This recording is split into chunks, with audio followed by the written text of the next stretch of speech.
আচমকাই ফিফা থেকে মোহনবাগানকে ব্যান করা হলো। সোমবার ফিফার এই নির্দেশিকা পৌঁছেছে মোহনবাগানের কাছে।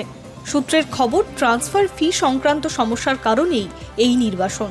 তবে সপ্তাহ খানেকের মধ্যেই ব্যান উঠে যাওয়ার আশা রয়েছে। ফিফার শৃঙ্খলা রক্ষা কমিটি থেকে এই সিদ্ধান্তের কথা জানানো হয়েছে সর্বভারতীয় ফুটবল সংস্থাকে। তাদের তরফে মোহনবাগানকে ব্যান করার চিঠি পাঠিয়ে দেওয়া হয়েছে। অস্ট্রেলিয়ার ফুটবলার জেসন কামিন্সের জন্যই এই সমস্যা বলে সূত্রের খবর।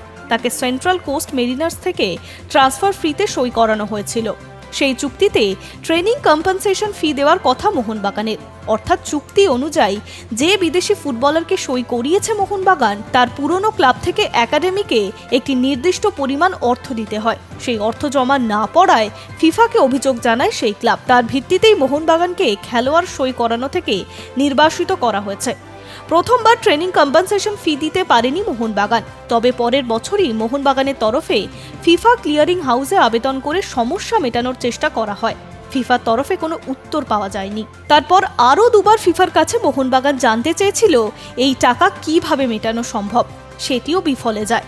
ব্যান হওয়ার খবর পাওয়ার পরেই মোহনবাগানের তরফে ফিফার সঙ্গে যোগাযোগ করা হয়েছে। তাদের গোটা বিষয়টি জানানো হয়েছে।